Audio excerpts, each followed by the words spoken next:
நண்பர்கள் அனைவருக்கும் வணக்கம். பார்டர் கவாஸ்கர் டிராஃபி அது இன்னைக்கு தொடங்கி நடைபெற்றுட்டு இருக்கு. ஸோ அதை பற்றின ஒரு சின்ன ரிவ்யூ. ஸோ இதை பற்றி தெரிஞ்சுக்க இந்த வீடியோவை ஃபுல்லாக ஸ்கிப் பண்ணாமல் பாருங்க. பார்டர் கவாஸ்கர் டிராஃபி இன்னைக்கு காலையில் ஸ்டார்ட் ஆனிச்சு. கேப்டன் பும்ரா டாஸ் வின் பண்ணி பேட்டிங் தேர்ந்தெடுத்தார். ஸோ சிறப்பான முறையில் இந்திய அணி துவக்கம் தருவாங்க அப்படின்ற மாதிரி எல்லாரும் எதிர்பார்த்துட்டு இருந்தாங்க. ஆனால் ஏமாற்றம் தரும் வகையில் ஜெய்சோல் டக் அவுட் ஆயிட்டார். அதுக்கப்புறம் அந்த படிக்கல் ஒரு சிறப்பான ஆட்டத்தை ஆஸ்திரேலியா எதிராக வெளிப்படுத்தின மாதிரி இந்தியாவுக்கும் வெளிப்படுத்துவார் அப்படின்ற மாதிரி எதிர்பார்த்துட்டு இருந்தாங்க. ஆனால் 23 பந்துகளை சந்தித்து அவர் டக் அவுட் ஆகி அவரும் ஏமாத்திட்டார். அதுக்கப்புறம் அந்த கிங் கோலி ஹேசில்வுட் பந்தில் 5 ரன்களில் வெளியேறி ஏமாற்றினார். ஸோ இந்திய அணி ரொம்பவே தடுமாறினாங்க அப்படின்னு தான் சொல்லணும். பின்வரிசை வீரர்கள் பண்ட் 37 ரன்கள், நிதிஷ்குமார் ரெட்டி 41 ரன்கள். இவங்க 2 பேர் மட்டும்தான் சிறப்பாக விளையாடினாங்க. மற்ற எல்லா வீரர்களும் 60 போதுமாக இருந்தாங்க. த்ருவ் ஜுரேல் 11 ரன்கள் காட்டமிட்டார். ஏன்னா அவர் சிறப்பாக விளையாண்டாரு ஆஸ்திரேலியாவுக்கு எதிராக. ஆனால் இந்த மேட்ச்ல ஏமாத்திட்டாரு அப்படின்ற மாதிரியே சொல்லணும். இந்திய அணி 49.4 ஓவர்களில் 150 ரன்களுக்கு ஆல் அவுட் ஆயிட்டாங்க. ஒரு பெரிய ஏமாற்றமான பேட்டிங் அப்படின்னு தான் சொல்லணும்.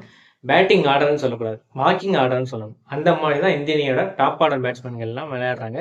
ஸோ எல்லாருமே middle order and lower order எல்லாத்தையுமே நம்பி இந்திய அணி இருந்தால் இனி கரை சேர்றது சிரமம் அப்படின்ற மாதிரி தான் நினைக்கிறேன். ஆஸ்திரேலிய அணி பவுலிங்கில் கலக்குனாங்க அப்படின்ற மாதிரி தான் சொல்லணும். ஹேசில்வுட் 4 விக்கெட்டுகள் எடுத்தார். மிட்சல் ஸ்டார்க் 2 விக்கெட்டுகள், மிட்சல் மார்ஸ் 2 விக்கெட்டுகள், பேட் கமின்ஸ் 2 விக்கெட்டுகள். ஸ்பின்னர்ஸ்க்கு வேலையே இல்லை. எல்லா வேலையும் ஃபாஸ்ட் பவுலர்ஸே முடிச்சிட்டாங்க. லைன் அண்ட் லென்த்ல கரெக்டாக பர்ஃபெக்டாக போட்டாங்க. அதுவும் ஹேசில்வுட் போட்ட பந்தெல்லாம் செமையான பால் அப்படின்னு சொல்லணும். இந்திய பேட்ஸ்மேன்கள் எல்லாமே ஒரு தப்பான ஷாட் ஆடி அவுட் ஆனாங்க அப்படின்ற மாதிரி தான் சொல்லணும். ஏன்னா எல்லாருமே ஒரு பர்ஃபெக்டான பந்துக்கு அவுட் ஆனாங்களா அப்படின்னு கேட்டால் அது இல்லை. தப்பான பாலை விடுவோம், ரைட்டான பால் அடிப்போம் அப்படின்ற ஒரு முடிவு எடுக்காம தப்பான ஷாட்ஸ் ஆடி அவுட் ஆகிட்டாங்க அப்படின்ற மாதிரி தான் சொல்லணும். இந்திய அணியோட பேட்டிங் கண்டிஷன் ஒரு ஐசியூவில் இருக்கு அப்படின்ற மாதிரி தான் அவங்களோட சுச்சுவேஷன் இப்போ இருக்கு. இந்திய அணி இதுலேருந்து மீண்டு வரணும். கரெக்டாக அந்த பேசிக்ஸ் சரி பண்ணணும். பேசிக்ஸை சரி பண்ணணும் அப்படின்னா டெஸ்ட் மேட்ச்ல பொறுமையாக நின்று ஆட பழகிக்கணும். அதுக்கு ப்ராக்டிஸ் நல்லா பண்ணணும். கம்பீர் சிறந்த டெஸ்ட் பிளேயராக இருந்தார். அவர் கோச்சா இருந்தும் இந்திய அணி டெஸ்ட்ல இப்படி சொதப்புது, அதுவும் பேட்டிங்ல சொதப்புது அப்படின்றது ரொம்ப ஆச்சரியம் தரும் வகையில இருக்கு. அதுக்கப்புறம் பேட்டிங்க்கு கிளம்பினாங்க நாங்கள் ஆஸ்திரேலியா அணி. ஃபர்ஸ்ட் ஹாஃப் முடிஞ்சிச்சு. செகண்ட் ஹாஃப்ல ஆஸ்திரேலியா அணி நல்லா விளையாடுவாங்க அப்படின்ற மாதிரி எல்லாரும் எதிர்பார்த்துட்டு இருந்தாங்க. ஆனால் இந்திய அணி அதுக்கு விடலை. செமையான பவுலிங் போட்டாங்க. அதுலேயும் பும்ரா அவரோட பவுலிங்ல அப்படியே அனல் பறந்துச்சு அப்படின்னு தான் சொல்லணும். அந்த மாதிரியான ஒரு ஸ்பெல்லு செம்மையா போட்டாரு. அந்த அணியோட ஓப்பனிங் பேட்ஸ்மேன் மெக்ஸ்வீனியை எளிதில் அவுட் ஆகிட்டாரு. அதுக்கப்புறம் கவாஜா மட்டும் கொஞ்ச நேரம் தாக்கு பிடிச்சு நின்று ஆடணும் அப்படின்ற மாதிரி எதிர்பார்த்தாரு. அவரையும் பும்ரா அவுட் ஆகிட்டாரு. லபுஷன் மட்டும் டக் அவுட்லேயே அவுட் ஆகிருக்க வேண்டியது. ஆனால் அந்த கேட்சை கோலி விட்டுட்டதுனால அது ஒரு பெரிய ஏமாற்றம் ஆகிப்போச்சு. ஆனால் யாரும் எதிர்பாராத விதமாக ஸ்டீவ் ஸ்மித் கோல்டன் டக் ஆகிட்டாரு. செமையான பால்.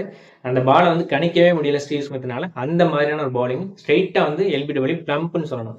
பும்ராவோட பாலுக்கு ரொம்பவே திணறாங்க ஆஸ்திரேலிய அணி. அது போக ஹர்ஷித் ராணா அவரும் செமையா போட்டார் முதல் 2 ஓவர். முகமது சிராஜும் நல்லா தான் போட்டார். இருந்தாலும் ஹர்ஷித் ராணா மெய்டன் போட்டு ப்ரெஷர் கொடுத்து அந்த விக்கெட் எடுத்தார்.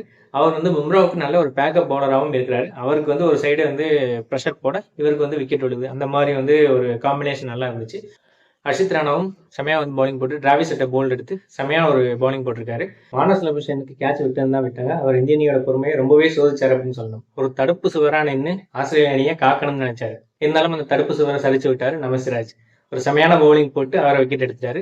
ஸோ அதுக்கப்புறம் மிட்சல் மார்ஸையும் ஈஸியாக தட்டி தூக்கி விட்டார் அப்படின்ற மாதிரியே சொல்லலாம். அந்த மாதிரியான ஒரு பவுலிங் போட்டு தானும் அணியில் இருக்கேன் அப்படின்ற மாதிரி நிரூபிச்சாரு முகமது சிராஜ். ஸோ அதுக்கப்புறம் கேப்டன் கம்மின்ஸ் கிளம்பிறங்கினாரு.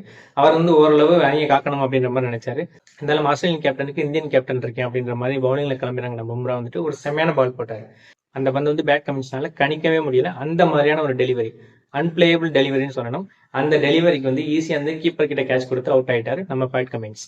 முதல் நாள் ஆட்ட நேர முடிவில் ஆஸ்திரேலிய அணி 67 ரன்களுக்கு 7 விக்கெட்டுகளை இழந்து ரொம்பவே தடுமாறிட்டு இருக்கு அப்படின்னு தான் சொல்லணும். ஒரு சிறப்பான பவுலிங் பெர்ஃபார்மன்ஸ் அப்படின்னு சொல்லணும். அந்த அளவுக்கு ஒரு மெச்சூர்டான பவுலிங் இந்திய அணி காட்டினாங்க அப்படின்னு சொல்லணும். என்னதான் அனுபவம் பெற்ற வீரர்களாக இருந்தாலும் அவங்களும் சிறப்பான பவுலிங் போட்டாங்க அப்படின்னே சொல்லலாம். மொத்தத்தில் இந்திய அணியோட முதல் நாள் பெர்ஃபார்மன்ஸ் வர்ணிச்சோம் அப்படின்னா பேட்டிங்ல வாக்கிங், பவுலிங்ல கிங் அப்படின்னு சொல்லலாம். என்னோட இந்த வீடியோ பிடிச்சிருந்துச்சுன்னா இதை லைக் பண்ணுங்க, இதை எல்லாருக்கும் ஷேர் பண்ணுங்க. கிளிக் டு இட் சேனலுக்கு சப்ஸ்கிரைப் பண்ணுங்க. நன்றி, வணக்கம்.